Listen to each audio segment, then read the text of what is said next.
Olá, tudo bem? Já está no ar o programa Em Destaque aqui na tela da Record News e também da TV Sim. Muito obrigado pela sua audiência, pela sua companhia. É sempre bom ter esse momento de encontro com você aqui na TV. Olha, hoje no programa a gente vai conversar um pouco com uma educadora nota 10. Ela ganhou o prêmio da Educadora Nota 10 em 2019, também de gestão escolar em 2017. Isso quando ela cuidava de uma escola, de uma comunidade que era totalmente dominada pelo tráfico. Ela conseguiu mudar essa realidade. Não é à toa que foi escolhida pelo prefeito de Vitória para ser secretária de Educação por conta desse case de sucesso. A minha convidada é a secretária Juliana Rosner, a quem a gente quer receber com muita alegria, dizer que é uma alegria grande ter você aqui junto com a gente.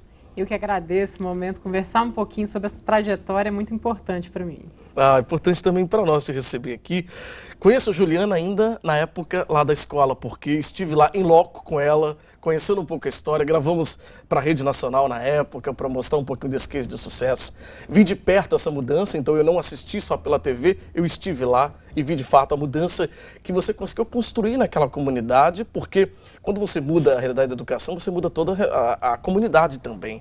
Eu tenho certeza que hoje é uma comunidade melhor do que antes, naquele momento, né? Então, e a gente está falando da escola Jones José do Nascimento, na Serra, bairro Central Carapina, né? Um dos bairros que era considerado, ainda tem um nível de criminalidade muito alto, mas era muito mais alto, né? Então, como que foi essa mudança, Juliana, lá? Porque, inclusive, virou tema de um documentário agora do Instituto Unibanco, né? Foi tratado nesse documentário. Queria que você falasse um pouquinho desse case pra gente. Então, eu assumi a gestão da escola em 2016 e ela era considerada a escola mais violenta do Espírito Santo. Foi uma época que ela tinha 16, em média, 16 ocorrências policiais dentro da escola por semana.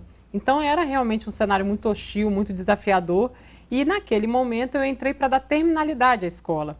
Né? Existia uma situação junto ao Ministério Público, entendendo que naquele momento ela não era mais viável, exatamente pelo excesso de violência dentro da escola. O propósito era ficar 3 meses, quando chegou nos 3 meses eu já estava apaixonada, e aí a gente começa então a reconstruir todo esse trabalho, com todo o engajamento dos professores, com os alunos e com a comunidade como parceira. Então é uma trajetória que, a partir do momento que a gente chega lá, identifica isso, eu sentei com os professores da época e a gente fez uma lista.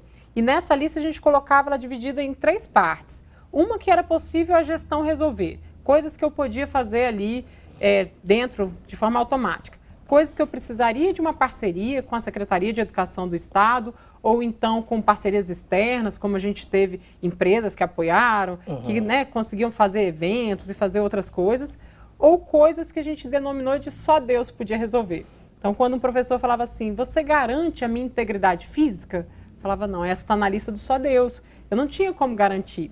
E hoje, quando a gente olha toda a conquista, né, dessa escola que se reorganizou enquanto clima escolar e garantiu efetivamente a aprendizagem dos estudantes, a gente olha que essa lista do só Deus também foi resolvida. Também, assim, né? Também. Muito interessante, né? Eu até citei o documentário agora Adolescer, ele foi estreou agora recentemente, né? Foi produzido pelo Instituto Unibanco e ele traz um pouco dessa situação e mostra um pouquinho de como estão naquela época aquelas adolescentes, aquelas crianças, mas hoje já jovens, né? Como eles estão hoje, né? É isso mesmo. O Instituto Unibanco lançou um edital e foram feitos 6 documentários no Brasil todo, trazendo a perspectiva do adolescente mesmo, do sujeito que está no ensino médio. E, na época, eu conhecia uma das produtoras que ganhou esse edital e ela fez essa conversa. Então, o diretor Gustavo Moraes e a Leandra Moreira, eles fizeram todo esse trabalho e ficaram 9 meses dentro do Jones, 5 meses fazendo entrevista, ouvindo as histórias, né? Escolhendo os personagens e depois aí 3 meses gravando esse documentário. Que legal, que bacana. E ele está disponível ainda as pessoas. Eu sei que ele passou no cinema, né? Teve uma exibição, mas também passou na TVE. Isso. O Instituto Unibanco organizou 3 ondas de exibição. Então, a primeira foram nas TVs abertas, da cultura, né? Então, Sim. a TVE passou, ele está disponível ainda no YouTube da TVE, e aí lá você consegue acompanhar os 26 minutos, mas com uma sensibilidade, ele foi assim, ele está lindo. Que bacana, né? E a gente teve todo um cuidado, inclusive, com o diretor foi a proposta dele de trazer essa potencialidade, de trazer esse olhar e dos adolescentes contando a própria história. Sim. Então ele é de um grau de confiança e ele vai intercalando um pouco com a nossa mudança de postura enquanto educador, né? Como é que a gente foi trabalhando esse processo dentro da escola? Bacana demais. Olha, não é à toa, né? A Juliana, ela foi eleita educadora nota 10, esse prêmio nacional, né, da educação, que premia educadores, isso em 2019. Mas antes também, já no Jones também, você ganhou como gestão, no prêmio de gestão escolar, né? Foram premiações. Ambos são da Unesco, ligada à Unesco, não é isso? Não, uma ela vem. A Unesco ela começa a reconhecer a nossa história como uma história de sucesso brasileira. Né? Então, a partir dessas premiações, as premiações você se inscreve, né? Se então, inscreve tem na premiação, né? Institutos, e aí tem toda uma mesa de selecionadores. O Prêmio Educador Nota 10 são quase 4 meses que eles investigam, eles ligam para um, ligam para outro, ligaram para o porteiro, ligaram para a vizinha, para saber mundo, né? se é verdade. Sim. Né? E eles vão buscando isso para ouvir realmente desses estudantes o que aconteceu. Então, a gente, na época, recebeu aí, foram vários prêmios estaduais e esses 2 nacionais. Sim. E depois disso, a história ela vai ganhando, né? Ela vai chegando a outros corações, ela vai chegando em outros espaços. Sim. E aí a Unesco veio até o Jones, em Central Carapina, conhecer a nossa prática.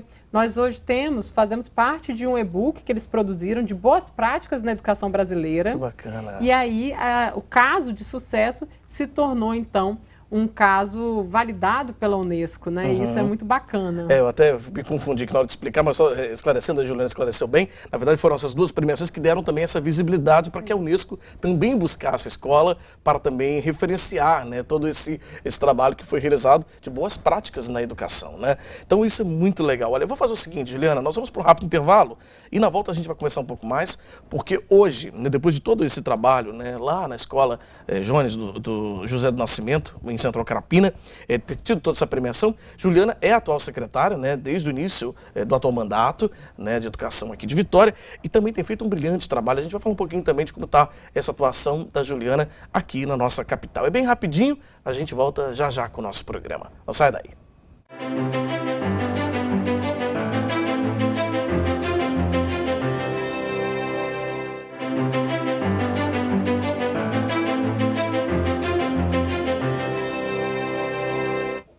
De volta com o nosso programa, hoje recebendo aqui em destaque a secretária de Educação de Vitória, Juliana Rosner. A gente no bloco anterior falou um pouquinho sobre o trabalho realizado por ela como diretora da escola Jones José do Nascimento, em Central Carapina na Serra, a escola que era considerada a mais violenta do estado, se tornou uma referência para todo o país em gestão de educação e como transformar uma realidade, né, baseada pela violência, né, com boas práticas, né, com boas práticas de gestão mesmo. Agora, Juliana, vamos falar um pouquinho sobre Vitória, né? Você estava como diretora quando a pandemia começou, ainda lá na Escola Jones José do Nascimento, mas assumiu também logo a Secretaria de Educação aqui na capital, em meio à pandemia, um momento delicadíssimo para a saúde pública, mas também para a educação, que foi muito impactada também. Muito impactada. Quando eu estava diretor, o Estado retornou ainda em setembro, né? E naquele período ainda não tinha vacina, não tinha muita certeza de como as coisas iam ficar. E uma cena me marcou muito ao retornar. Eu cheguei na escola, né? E logo que os professores começaram a voltar, a gente via que os professores tinham ido muito para comida, tinham ganhado uns quilinhos, trabalhando as suas ansiedades, porque o professor trabalhou muito nesse período remoto. Então, ele fugia ali com uma pipoquinha, com Netflix, ele tentava fazer ali alguma coisa. E quando nós recebemos nossos estudantes, nós vimos o quanto eles estavam mais sofridos. Porque eles não tinham essa válvula de escape. Sim. Como o bairro é num território de muita vulnerabilidade, qual era a válvula de escape?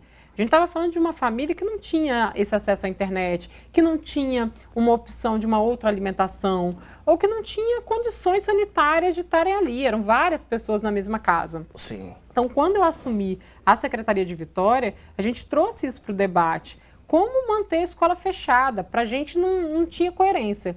Além das aprendizagens, que a escola tem a sua função social de garantir a aprendizagem, a gente também é lugar de proteção social. Infelizmente, num país super desigual como a gente vive, a escola garante a alimentação, a escola denuncia violência. Então, a escola fechada, ela fecha um ecossistema todo. não é só a aprendizagem, que já é muito significativo, mas tem muitas outras coisas que naquele momento a gente não podia permitir que ela permanecesse fechada. E assim foram retomando aos poucos as aulas, né? Isso, nós retornamos ainda em março, né, com todos os protocolos, um rigor muito grande naquele primeiro momento, com revezamento de estudante, mas fomos o primeiro município a retornar. E depois, em outubro, a gente parou o revezamento e aí todos voltaram para a escola. Né? Então, assim, isso também foi importante para o município de Vitória. São quase 45 mil estudantes que são atendidos na rede. E a gente tem trabalhado nessa perspectiva de que a periferia aprende, que a cultura dali é muito forte, é muito importante, que por vezes você tem uma situação de violência, de tráfico, de uma outra situação que foge ao controle da escola, mas que nós estamos ali para garantir essa equidade social. Sim. Nós precisamos da educação como transformação. Eu acho que a educação é esse caminho, né? Esse canal de transformação mesmo, é o melhor, né, que existe, é a educação. Exemplo que você deu lá na escola Joana José do Nascimento, em Central Carapina, deu certo, mudou a realidade. Hoje esses jovens aí mudaram a sua vida, né? Mudaram talvez até o que estava previsto para eles serem naquele momento, porque eles estavam fadados àquela realidade posta. Né? E a educação transformou, né? E a educação faz isso o tempo todo, né? Transforma a vida das pessoas.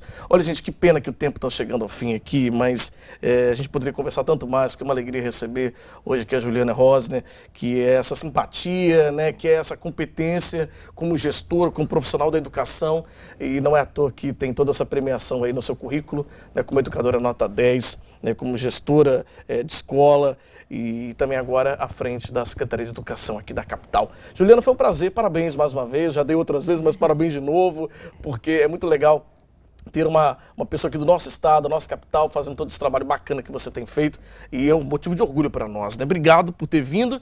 Volte mais vezes aqui no programa. Eu que agradeço essa oportunidade, que a gente possa continuar inspirando. Assistam o documentário, está muito bonito. Já fica aí todo o meu agradecimento à produção, ao diretor do documentário, porque realmente está muito sensível. Muito obrigada. Obrigado mais uma vez, Juliana. Bom, e a você de casa, muito obrigado pela sua audiência e também pela sua companhia. A gente fica por aqui com o nosso programa de hoje. Para rever essa entrevista, acesse simnoticias.com.br e siga a gente lá nas redes sociais, @RecordNewsES e @Fabiano Rossi. Um grande abraço e até qualquer hora na Record News e também na TV Sim. Tchau, até lá!